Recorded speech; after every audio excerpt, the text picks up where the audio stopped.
Welcome to Strictly Facts, a guide to Caribbean history and culture, hosted by me, Alexandria Miller. Strictly Facts teaches the history, politics, and activism of the Caribbean and connects these themes to contemporary music and popular culture. Mountain people, and welcome back to another episode of Strictly Facts, a guide to Caribbean history and culture. As we spoke about in a previous episode, there is so much diversity in our languages. Even if you take the perspective of just the Anglophone Caribbean, there's so much diversity and difference in our national languages, further complicated by things like region, even landscape, as we spoke about, a myriad of things, really. And so, springing from our discussion a few weeks back on the Dutch Caribbean and a few follow up questions we got in our DMs, we had to have a discussion on language, specifically on Papiamentu, spoken in the islands like Aruba and Curaçao, as well as in their diasporas. So, with us today is Keisha Wiel. Keisha, thank you so much for joining us today. Please let our listeners know a bit about yourself, where in the Caribbean you call home and what you do. Well, thank you for having me, Alexandria. I really appreciate it. I am a PhD candidate in anthropology. I am doing my research on language and education in Aruba and Curaçao. So I split my time actually between Aruba, Curaçao, and Philly right now. So I'm back in Philly right now, but I'm usually either in Aruba or in Curaçao doing my research. So that's where I am right now. And what got you interested in studying languages and education? It's really interesting. It actually started when I was in undergrad. I went to the University of North Florida and I initially wanted to go into archaeology. And no offense to this professor, but I had a really boring professor in archaeology. And I had a really great professor in linguistic anthropology by the name of Dr. Ronald Kephart. And, I remember the first time I had met him and he had asked me, "Oh, you're from Aruba and Curacao, so you must speak Papiamentu, right?" And I was like, yeah, sure, whatever, I speak that. And he's like, "Oh my God, it's such an amazing language, blah, blah, blah." And I was just like, who is this short white guy who is like really interested in my language like that? And I ended up taking a couple of classes with him, and it just made me fall in love with Creole languages in the Caribbean because his focus was in the Caribbean, and in particular, I believe it was the French Creole that was in Carriacou at the time. So to see how he was doing his work and fighting for this language, it really sort of like got me interested in, let me look up my own language. Let me look up to see like anthropologically, what are we doing here? So it was really cool, really cool. And that's how I got into it. Very interesting. Thank you for sharing that with us. So, jumping right into our discussion today, could you talk to us a bit about the history of Papiamento, even how colonial history also played a role in its formation and evolution? Yeah, so Papiamentu, there's a lot of like, we like to call them genesis theories. The one that is accepted the most is that Papiamentu, it derived from an Afro-Portuguese Creole that maybe was on the coast, the west coast of Africa, that was sort of formulated where the Portuguese had their enslaved people, or the people who were going to be enslaved. And then it came to the Caribbean islands, and unlike Jamaica or Haiti or any of the other Caribbean islands, the Dutch weren't really interested in ensuring that their language would survive on these Caribbean islands. They were mostly concerned about like, we're just trying to do business here. We don't want to give you our religion. We don't want to give you our language. So there's this theory that that particular Creole language, like the Afro-Portuguese Creole that was created off the west coast of Africa, sort of stayed in Aruba, Curacao, and Bonaire, and it developed from there. Obviously, we don't know for sure how it happened. It's not like it was written down completely like, yes, this is what happened, this is what happened, this is what happened.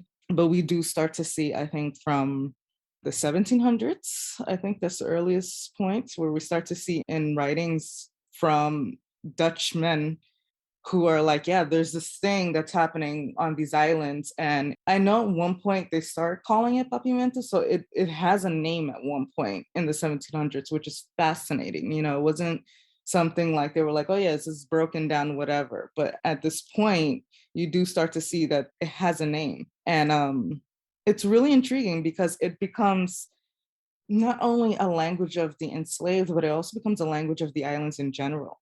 So, for example, our earliest known writings of Papiamentu happen, I want to say it's in the 1700s, and it's by two Jewish people. When we think of Creole languages in the Caribbean, we don't think of the white elites in the Caribbean, speaking or writing this language. But the fact that we do have it from the early 1700s, it's there. And it's a bit of a scandal, which is hilarious. So, what happened with that? There were these two lovers. The lady was married to someone else, and she fell in love with this other guy, and she got pregnant. And they're writing to each other in Papiamentu so that they would assume that other people wouldn't really understand what they're saying. So here you can see that even the elite at this point are like using Papiamentu as a way.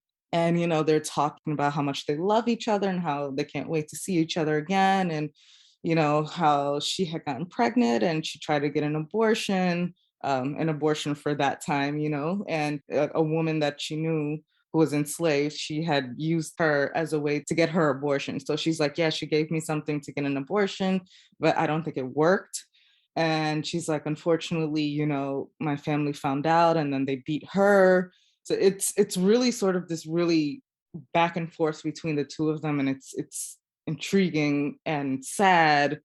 And the reason why we still have these is because of they got found out and it got taken to court. And the letters were used in court as a way to prove that they had this secret relationship. And we see in the court records that they needed somebody to translate because of the fact that the court was in the Netherlands, or it was in Dutch. I don't remember if it was in the Netherlands or in Dutch on the islands. And they had to get somebody to translate. And once they found out what was in the letters, they found out that this happened. And the man got sent to St. Thomas, and I think the woman was sent to Jamaica, if I'm not mistaken, or he left on his own to St. Thomas, and then she was sent to Jamaica. So it was a really intriguing thing to see that these letters were like the impetus for proving that these two people were guilty. But it was also interesting to see that, like, here we have in this upper class Jewish community, it was a very small community in Curaçao at the time, using this language that, you would think would only be for the lower class, the enslaved. And we also notice, and especially in our earlier writings, which is really great that we have all of these historical documents that can show us exactly what's going on. In another historical document that was found, that was there, I'm not going to say that I found any of these because I didn't, it's other people who had found them in the archives. It was a report from a man who had came from the Netherlands to kind of survey what was going on in the colonies at the time, to go back to the Netherlands and tell them what was going on. And what he noted was that in Curaçao, the white Dutch elite, the children, were not speaking Dutch. They were speaking Papiamentu. So they had no knowledge of Dutch, or they had very little knowledge of Dutch. And the mothers as well weren't really speaking Dutch either. They were speaking Papiamentu. The only people who were really speaking Dutch were sort of elite Dutch men.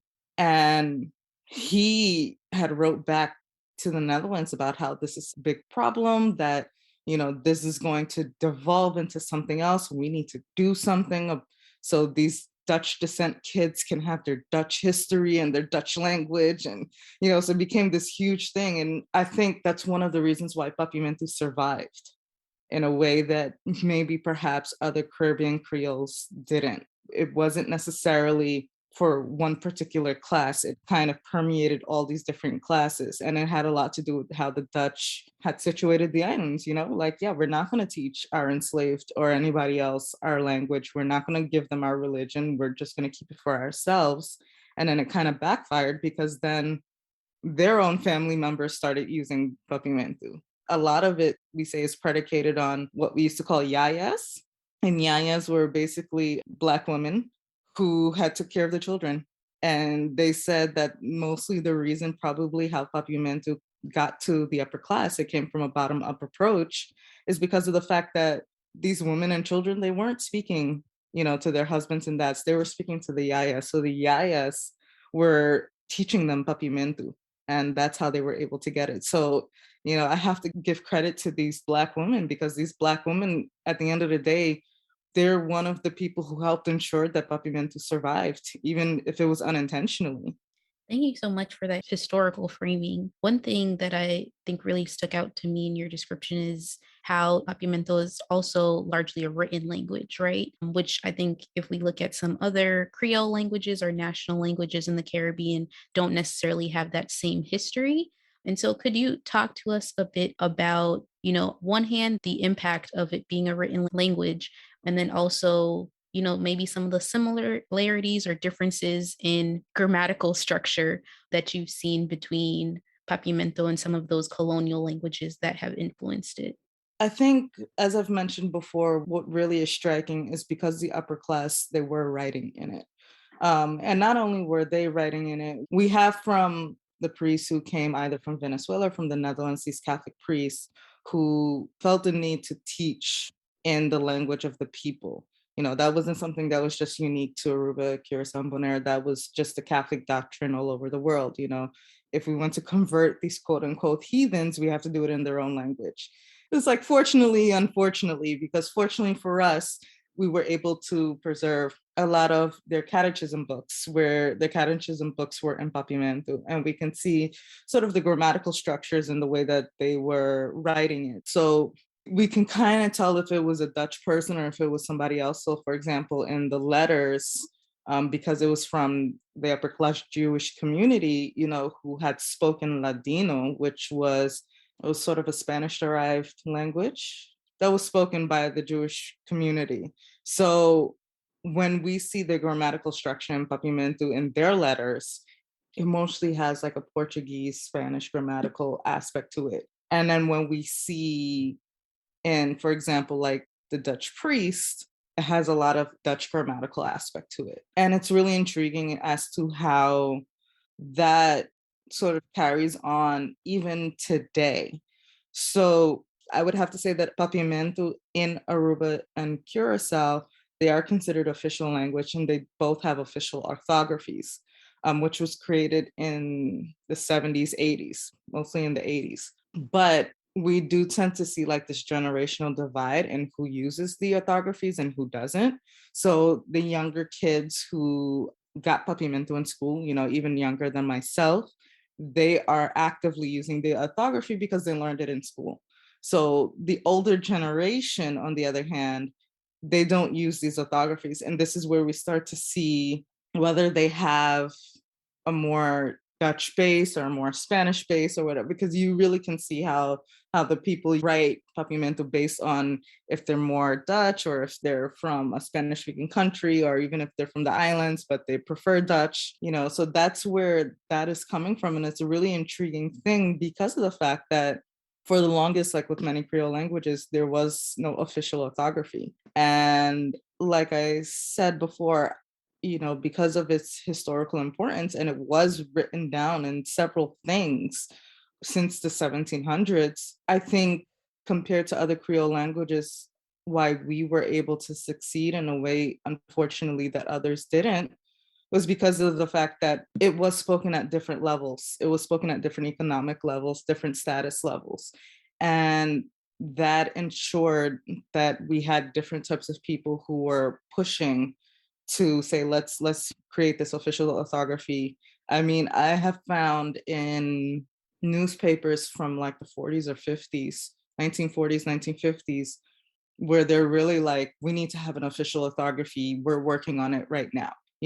It doesn't go until the 80s, but it's still there. And the official orthographies that end up in the 80s, you have an etymological and a phonological orthography. So the phonological orthography was actually the first one that was created, and it was created by scholars in both Aruba, Curaçao, and even Bonaire, who were working together. So here we have all three islands working together, scholars, linguists, working together to create this orthography. And they ended up creating the phonological orthography because they were like, we're going to write it as how it sounds.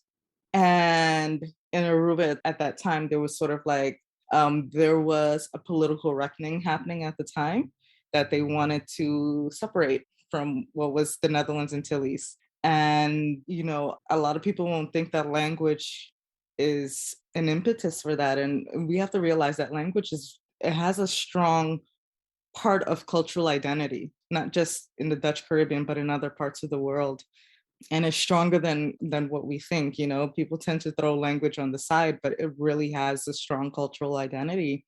And in Aruba at the time, you had politicians who were very much like, our Papiamentu is not like Curaçao's Papiamentu. So we're going to do something different.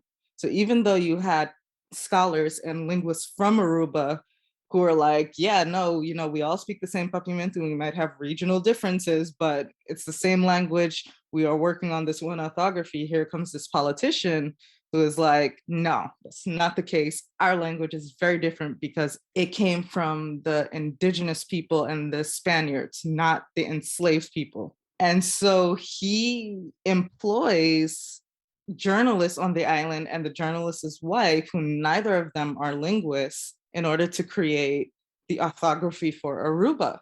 And no offense to this person, but it's a disaster, obviously, because they're not linguists, they're not trained to do this. And it took a while for, the linguists on the island to push to be like, okay, you want this etymological orthography? Fine. We will fix it, and it took them a while to convince the government, like, listen, we're going to fix this so at least it can work. So the etymological orthography now, it's much better, obviously, than what was there before. But it took the work and bravery of a lot of the linguists on the islands to be like, listen, we need to push the government to allow us to do this so we can have something that can stand on its own. So that's how it ends up being. And then Curacao and Bonaire end up adopting the phonological orthography. And this is why we have separate ones. It really has nothing to do with the fact that Aruba's Papiamentu is so vastly different than Curaçao's or Bonaire's, because it's not. It was a political structure that really divided it. And that's something that now that happened in the 80s. So 30, almost 40 years later, it's hard to put them back together. And that's where sort of some of the issues lie, right? So it's like, we have this language, it's official, it's in schools, it still carries a stigma, yes, but at the same time, there's such a cultural tie to this etymological orthography in Aruba, and such a cultural tie to the phonological one in Curacao and Bonaire. How do you even put those together, or which one do you choose at this point? So that's something that some of the linguists on the island are like, listen, we don't know if we'll be ready for that. We want to do it, but we have a lot of other important things that need to be taken care of first before we can even begin to talk about putting it together. I have so many questions from what you just said, but I guess to take them sort of one at a time, maybe could you give us like a very small example of a word? You've talked about the differences are not so vast as, some tried to make it seem. Could you maybe give us an example of, how a word might sound in Curacao versus in Aruba versus Bonaire, et cetera? I won't say necessarily how it sounds or how it's pronounced. I think, again, that's more region specific. In Curacao. So in Curacao, even though it's a small island, there are so many different communities in Curacao that pronounce things differently. And I'm not even going to attempt because I cannot do it the way that they do. But like I said, in terms of the language in and of itself, it's a lot more of how it's written. And then there's certain words here or there that are primarily used in Aruba versus Curacao. So, for example, in terms of how it's written, the easiest things there are between the C and the K, right? So if we talk about the word home, the word home in Papiamentu is cas, comes from Spanish casa. In the Papiamentu from Curaçao and Bonaire, because they're phonological, it will be spelled K-A-S, right? Because that hard K sound, that's a K. And the Papiamentu from Aruba, it will be spelled with a C because etymologically they're like, oh yeah, the word cas must have came from casa, the Spanish word for home. So because in Spanish they spell it with a C, we're gonna spell it with a C. And that's how that ends up going in terms of like the language separation. when it comes to certain words, there are certain words, for example, that are more prevalent in Curacao and then are more prevalent in Aruba. Not to say that they won't understand, like an Aruban person won't understand what the Curaçaoan person is saying and vice versa, but there are noted differences. And I think that, it's interesting when people from both islands, they tend to sort of play fight with each other when they're like, yeah, no, my Papiamentu is better, no, mine Papi. And it's like, it really is all the same, except for these like very few, So like, for example, the word for dark in Papiamentu is skur, right? Skur. So in Aruba, they would normally just say skur. In Curacao, you would hear skur, but you will also hear the word suku. You would hear it a lot more, suku. For example, also to put down something, right? In Aruba, you will hear a lot more, they would say pone, right? So, mita pone e bater riba e mesa. I'm putting the bottle on the table. In Curacao, you hear the word buta. So then they would say something like, mita buta e bater riba e mesa. So you see, there's small differences like that, but it's not unintelligible to the other island. It's not like, they'll say, what the hell is buta? I don't know that word, what the hell is spone? Like they would know what those words mean. And they would know like, okay, that's a Curacao person speaking. Okay, that's an Aruban person speaking, And then in terms of accents and how things are pronounced, it's interesting because especially during my research, what I realized is that Curaçaoans will be like, no, Arubans, when they speak, they're singing. And then Arubans will be like, no, in Curacao, they're singing, you know? And so it becomes sort of this like playful banter between the two islands, like who's the island who's really singing, at this point. So, and then it's hilarious when you hear people from the other islands who try to mimic the other island to show like, no, this is the way they sing. They do it like this. And of course, they exaggerate the accent, but that's how they kind of play fight about the differences in between the language. Not to say that I highly doubt that there is a significant number of people either in Aruba or Curacao who are like, yeah, our Papiamentu is better. If they really, really think that, I don't think that's necessarily the case, but that is sort of, it becomes like a rivalry between them. Like, like how a school rivalry, that's between Aruba and Curacao, like which one is better, Well, I mean, going off that point, I was going to also ask how has Papiamento been impacted by things like migration, Mm. and movement within the Dutch Caribbean islands as well? Yeah, that's a really, really important question because that is something that's really sort of big on the islands right now. So, for example, we have a lot of people who migrated specifically from Venezuela, especially in the recent years. We've always had migration from Latin America because we're so close. So, from Venezuela and Colombia, we've always had that migration. But because of recent political events in Venezuela that's been happening, for the past couple of years, we've had huge migrations of people from Venezuela coming in. I know we're not the only islands. I know Trinidad as well has had a huge influx of migrants. I have to say, this is where we start to see the xenophobia come out on the islands because there is this fear that our Papiamento is getting lost because these Venezuelan people are refusing to speak our language. And I don't know if that's necessarily the case, to be an immigrant coming to a new place, just to make your life better. There's so many factors that factor into that. And I think also because of the fact that, like, when we're comparing it to the United States, right? The United States has an influx of immigration. They have their issues with it, especially, Republicans and conservatives about like who should be coming in and who shouldn't be and what they're doing to our place. But in the United States, the United States is a very monolingual country. That's not the case in Aruba and Curacao. In Aruba and Curacao, they're multilingual. So most people on the islands, to varying degrees of fluency, speak not only Papiamentu, but Dutch, English, and Spanish. So I think, and this is just my own hypothesis, I haven't gotten a chance to actually do anything about it. That's not necessarily my research. My research is primarily in education.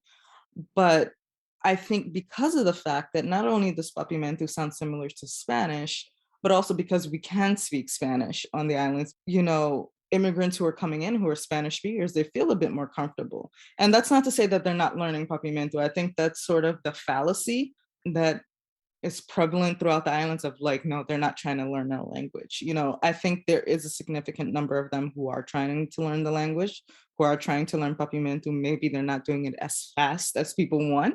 And there's also something that us as scholars had coined, a language called Papaniol, which is basically Papiamentu and Spanish together. Just like how you hear Spanglish, in the United States, you tend to see that these communities, they're speaking a Papaniol, so they're speaking Papiamentu, but it's heavily influenced by Spanish. So there was this fear for the longest that, okay, our island is going to be overtaken by Spanish speakers and Papiamentu is going to get lost because Papiamentu is so close to Spanish, it's just going to devolve into Spanish. And I won't say that those fears aren't warranted.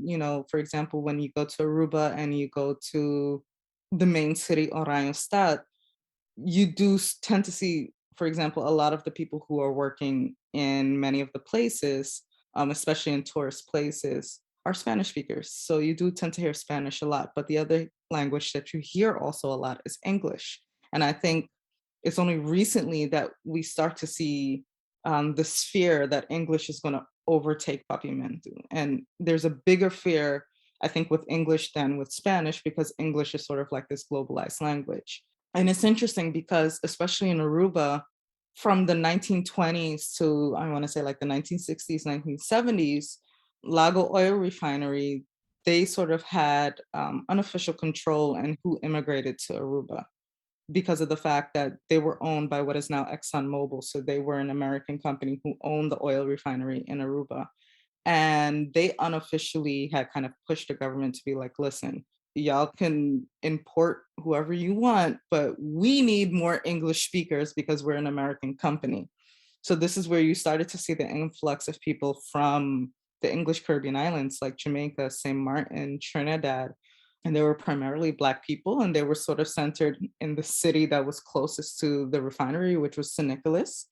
And I think the major difference that happened there between them and our current immigration situation is because of the fact that even though they were speaking their own sort of English Creoles, Jamaican Creole English, Trinidadian Creole English, St. Martin Creole English, their kids had to go to school and learn Dutch, and Papiamentu was there, even though most of the people didn't speak it a lot at home, but they spoke some. So I tend to see often people compare that immigration group to this immigration group. And it's funny because, there will be some people that have racialized ideas about that community in St. Nicholas.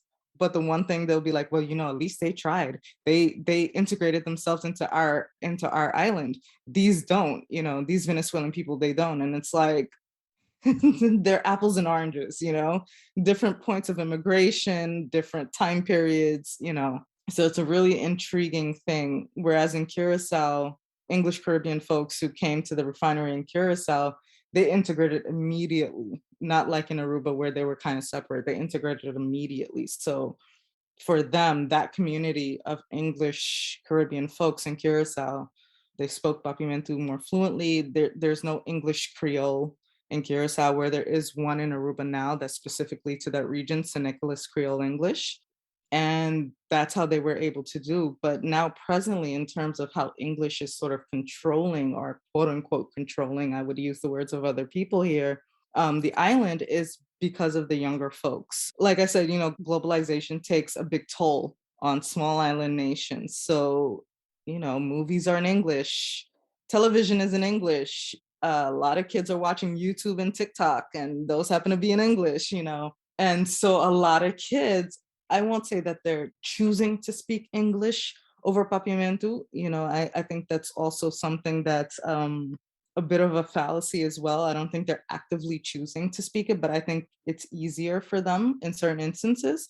And it's also just part of their linguistic repertoire, like English has always been a part of the island, but for them, they have more access to English than their parents, their grandparents, their great grandparents did, because of the fact that we have all of this coming, from the United States. So English for them is a lot more easier than, let's say, for their parents, their grandparents. And within their linguistic repertoire, which that just means the languages that they speak, English is starting to have a higher status than it did before. So for most kids, what I noticed when I was doing my research in schools, for example, most kids, like, they would vacillate between Papiamentu and English constantly. It was just easier for them to do it that way. And then also, I remember when I was asking them in terms of like social media, what languages do you like to write in social media? A lot of them were like, well, I have friends all over the world, so English is just easier for me to write in, unless I'm specifically doing something for people in Aruba and Curaçao. I don't use Papiamentu. Dutch, they don't use it all. Interestingly enough, they see Spanish as like an old language, which is interesting because for them, Spanish, it's like, oh, that's my parents' generation because, my parents grew up with salsa and merengue. So for them, that's their language, and my grandmother watches telenovelas. So yeah, I know Spanish, but I'm equating Spanish with the older people in my life because of the telenovelas, the music that they're listening to, compared to me, who watches American shows and Disney Channel and Discovery Channel. And, I'm on YouTube watching whatever YouTube star is the biggest person at the time, and TikTok, and all of these things, and Twitch, So it's really interesting how these social media platforms have a real big presence on how English becomes sort of dominant on the island. So now, like, for example, I've heard from some people who are like, English is going to take over and Papiamento is not going to be there anymore. And I'm like, I don't know if that's necessarily true. I can't say, oh yeah, that's not true. That's never going to happen. We don't know what's going to happen, But yes, what we do start to see is children speaking a lot more English. And what's interesting is that for their parents' generation, when they're speaking English, their parents speak it with an accent. So if they come from the islands, if Aruba or Curacao, their accent is more, an Aruba and Curacao accent. If they come from the community San Nicolas, it sounds more of an English Caribbean accent because that's the San Nicolas accent. But these kids have really Americanized accents, which is really interesting. So when they're speaking English, for some of them, you couldn't even tell that they're from someplace else. You would think that they're from someplace in the US, by the way that they speak English. And I mean, kids as young as like 3-4 years old, their English is impeccable. And what I noticed for myself is because of the fact that I was born and raised in the United States, but my parents are from Aruba and Curaçao.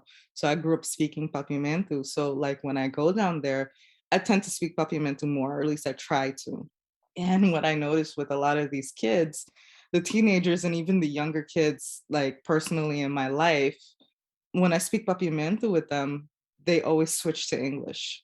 And I'm like, no, we're going to speak Papiamento, and they're like, nah, you're American. We're speaking English because I know you know the American words, So they're just like, they'll just forcibly go into English. And I'm just like, all right, like, we'll just do it this way, But it's really sort of an intriguing phenomenon. But I would say, on the other hand, though, that even though English sort of has this globalizing presence on the island, social media has really helped the Creole language in Aruba and Curacao develop. And not just in Aruba and Curacao, but I feel other islands, because I see it with Haiti, I see it with Jamaica, that people are actively writing, let's say, in Jamaican patois and Haitian Creole. And I noticed that now, and I think it's because of the fact that, social media has a presence where you're constantly communicating, which that didn't happen before. So on Facebook, Twitter, Instagram, whatever, especially the older folks, they are actively writing a Papiamentu. And that's sort of keeping the language alive in and of itself. So this idea that, oh, it's going someplace else, it's like, well, it's still being kept alive in a way because it's being written on these social media platforms. And not only is it being written, people are policing how it should be written, which is what I find intriguing, because for them, they're just like, oh, no, that's not how you write that word. This is how you write the word. Or that's not the right word that you're supposed to be using there. This is the right word that you're supposed to be using. Social media has become sort of this, like I would say in anthropology, this ethnographic space that has really allowed for languages to develop in a way, and developed by the people, not by scholars or politicians. It's the people are developing this language in a sense of like, we think it should be written like this. We think these words should be, no, this word doesn't belong. I'm finding that intriguing. Another question I had, which you alluded to a bit earlier, is the fact that, depending on which island you're at in the Dutch Caribbean, some of them do have Papiamento as a national, like an official language, rather, while some of them recognize Papiamento, but it's not an official language. You also mentioned the stigma sometimes associated with Papiamento. So I wanted you to speak a bit about that. Right. So in Aruba, it became an official language alongside Dutch in 2003. And actually in Curaçao and Bonaire, it became an official language alongside Dutch and English, actually including St. Martin in this in 2007, because at the time it was the Netherlands Antilles. And on October 10th, 2010, the Netherlands Antilles dissolves. So in that particular case, Curaçao stays with Papiamentu English and Dutch as their official languages. St. Martin, obviously, I'm talking about the Dutch side of St. Martin, not the French side. That's a whole other situation. The official languages stayed as Dutch and English, so Papiamentu was taken away. And in Bonaire, which is interesting because Bonaire didn't get an autonomous status within the Kingdom of the Netherlands. Bonaire, Saba, and Saint Eustatius, they ended up becoming overseas territories of the Netherlands, which has its own host of problems and political connotations. Papiamento becomes a recognized language in Bonaire. So it went from being an official language in Bonaire to becoming recognized because it's part of the Netherlands now.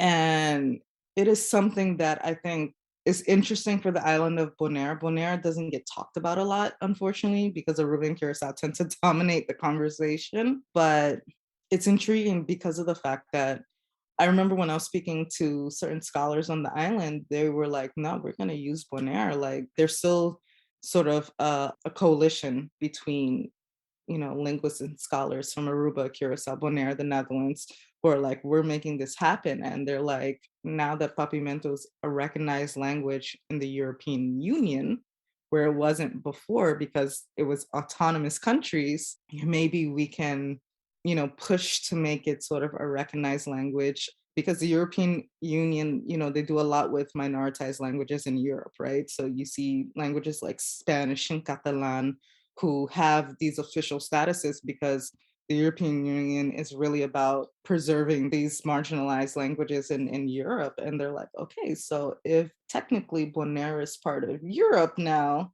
if it's part of the European Union, then we can use Papiamentu in that as well as it having like a protected status. So, we'll see what happens. They're still working on that. But in terms of the stigma, I would have to say that the stigma has lessened, and I continue to see it decrease over time, which I think is amazing. Unfortunately, it's still there in the sense of, I would say like 10, 20 years ago, you still have people who were like, Papiamento has no place in education. Like, where are you going to go with Papiamento? And it was interesting because at that point, which was different from, like, let's say 20 years ago, people would say, no, it is part of our cultural identity. So kids should learn it in some capacity, but I don't think it should be the language of instruction, because ultimately these kids are going to go to someplace else to go study, and you kind of tend to understand the reasoning, the rationalization behind why they're like, no, we shouldn't have Papiamento as the language of instruction. For them, they're like, listen, most kids, they go to the Netherlands to go study, they go to Latin America, they go to the US. We need to make sure that they're prepared. And because they don't hear Dutch at home, the only time they hear Dutch is in school, we want to make sure that they are well versed enough in Dutch so when they get to the Netherlands, they're not left behind. I think that's where the stigma from Papiamento comes from. They're like, yeah, it's part of my cultural identity. If you speak it, that means you're an Aruban, you're a Curaçaoan. But at the end of the day, you can't go anywhere with this language. And it's like, it's well intentioned, but at the same time, that was something that I had mentioned in my research, is that, you're saying you can't go anywhere with this language. What you're really telling children is a language that they speak at home, that their parents speak, their grandparents, their friends, everybody around them. That language is not good enough for them to succeed, you know. And if you're saying that Papiamentu in and of itself has a high marker in identity, that you're really telling them that who they are as people is not good enough, that they have to do something else in order to make it far, you know. And I don't think people for the longest really saw it like that, even though that's what's happening, right? But I have to say now that I was doing my dissertation research, I think the conversation has shifted a little bit, whereas you tend to see a lot more people saying, well, I don't know necessarily if it should be the only language of instruction, but maybe put it alongside Dutch. So we do multilingual education, you know. Absolutely, it has to be an education as a language class. I think most people are like, absolutely, it has to be as a language class because that's the only way we're going to preserve it. So kids can learn how to write it, kids can learn the grammatical functions, they can learn the history of Papiamentu. But as a language of instruction, some people are like, I don't know, maybe it should be with Dutch. And it's intriguing because now I'm hearing a lot more people saying, we need to forget Dutch. We're not going to get anywhere with Dutch either. Maybe it should be Papiamentu and English, because English is more of a globalizing language. We do get a lot of tourists, especially from the United States, and even in Curaçao, where they don't get from the United States, it's mostly from the Netherlands. They're like, kids are going to go much farther in English than they will in Dutch. So we need to maybe hone in on the English language. So Papiamentu and English maybe should be the language of instruction, both languages, as opposed to Dutch. So that's what I'm finding interesting now, is that people are kind of, even though they're like afraid that English is going to take over, I think there's this understanding of like, which I think is sort of prevalent throughout many countries in the world, that they're like, listen, my kids are going to go far in standard English, quote unquote standard English, I should say it like that, as opposed to like other languages. So yeah, that's really what's happening. Thank you so much for that. Yeah, I think it's interesting, at least the conversation of still including Papiamento, in schools. Whereas, if you compare some other Caribbean, particularly Anglophone Caribbean national languages that, for a very long time, especially was like, no, we need to speak quote unquote standard English in schools English, and yeah. things of that nature. Yeah. Well, my final question, of course, my favorite question everybody knows is, what are some of your favorite examples of, the use of Papiamento in popular culture? Yeah, it's interesting because I think where we start to see it really grow is in music, believe it or not. I think for the longest in music, a lot of people are like, oh no, I'm not going to use Papiamento because if I want to make it as a big star, like who's going to listen to Papiamento, right? And what we started to see, I think the best known example is this guy called Irsais. He's from Bonaire, which makes it even more interesting. He's not from, the two islands that have always squabbled between Papiamento. He's from the like left to the side island. He came out with a song called Dream Girl. I don't know if you had heard about it, but it came out in 2017, I think. And then like in 2019, it became this huge TikTok sensation, so everybody started like listening to the song and they're doing the TikTok dance. I mean, you have like Jason Derulo and Cardi B and, these major stars. And for us on the islands, it's like, holy smokes. The song is in Papiamento. It's not like he that did the song in Spanish or in English or whatever, but you have these major stars just sitting here dancing to a song that's in Papiamento and like singing Dream Girl. So, I mean, for me, he has been sort of like really the poster child for Papiamento going to the world. Because I mean, he had rode that coattail, which I am so happy for. Um, all the way, he was like, this is a TikTok thing. Cool. I'm gonna do some remixes. I mean, he ended up doing a remix with Sean Paul and Davido, the global remix. And he has Sean Paul, who's a major star, literally singing in Papiamento, Tabotami Dream Girl. And I'm just like, you have Sean Paul speaking Papiamento. That's insane to me, So it's really sort of just, it's amazing. So I'll definitely say like Irsais, and as more artists come up and they try to get into the scene, it's interesting to see how they're going to do it as well. Are they going to incorporate Papiamentu into their lyrics? And they do. You have artists like Jayon as well, who he's more in like the reggaeton scene, but he incorporates Papiamentu into his song. So he just had a song with Nicky Jam and some other artists. I'm sorry that I can't remember right now, but Nicky Jam is a huge artist in reggaeton. And, here's Jayon, his rhymes are mostly in Spanish, but he's including Papiamentu words and phrases in there, here and there. So, it's getting there. It's getting there. And I think the other thing as well is in sports, particularly in baseball. We have a lot of baseball players and a lot they're like 7 or 8, if I'm not mistaken. But that's a lot for us because we have a small island nation compared to like the Dominican Republic or Puerto Rico. And a lot of those guys, you know, not just Curaçao, but in Aruba too. So in Aruba, you have Xander Bogaerts, you have in Curaçao, Ozzy Albies, who just won the World Series with the Braves. And he's draped with the Curaçao flag, and he's very like proud of it. And I don't remember if he actually spoke Papiamentu in any of those particular interviews.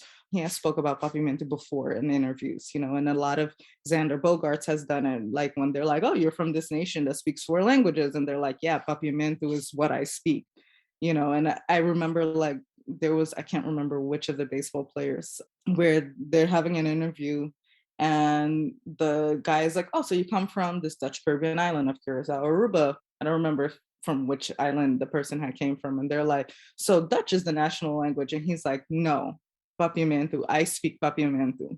And I was just like, yes, they're very much like, this is the language that we speak. Yes, Dutch is there and it's an official language, but Papiamentu is the language that we speak there. So it's really sort of like, they're putting us on the map in the way. And that's how I like to say in terms of like pop culture and popularity and things like that, to see somebody like Ozzy Albies even just draped in the Curaçao flag in something that is watched by millions, that is really something that holds dear to us. We're so proud of it. Oyago. Stay tuned for Strictly Facts Sounds, where we connect our history to pop culture. The power of Caribbean music is truly undeniable. Thank you so much, Keisha, for putting us on to Ear Sais's music. And for a little throwback, born in Curaçao, Isaline Callister is a jazz singer and songwriter who I've added to my own playlist. Her 2009 song, Mi País, or My Country, is a beautiful ode to the place of her birth. And from the same album, Pueblo Lanta, or People Get Up, adds that historical edge we love here at Strictly Facts. People Get Up calls for change in Curaçao, namely by asking Tula for advice. Who is Tula, you ask? Tula Regad is a now venerated revolutionary who led the 1795 slave revolt on the island that lasted more than a month. In Callister's music, just like many of the songs we've mentioned here at Strictly Facts, she pays tribute to who we were so we can know and find direction on where we're going. We've also linked an entire playlist of music in Papiamentu if you're trying to brush up on your language skills. Check it out on the Strictly Facts syllabus now. Thank you so much, Keisha, for talking with us. Please let everybody know where they can find you on social media. Yes, so I'm more active on Twitter, and my Twitter is Brilhante Anthro. It's the Portuguese word for brilliant. So BRILHANTE and anthro like anthropology. So Brilhante Anthro on Twitter, Instagram. I do post certain things, not a lot, but I did start a new Instagram. So I'm going to give you guys that where it has a lot more of my research. And that one is ABC Islands Connect. So ABC Islands as in plural, and then Connect. So follow that if you want to learn more about Papiamentu and education, Papiamentu on the islands. Perfect. And Will, you know me, I always link them in our show notes. So thank you so much for joining us and sharing so much wisdom about Papiamento. Thank you for listening. As always, links to also Keisha's work will be in our show notes and on our Strictly Facts syllabus. And look more, everyone. Thank you. Thank you.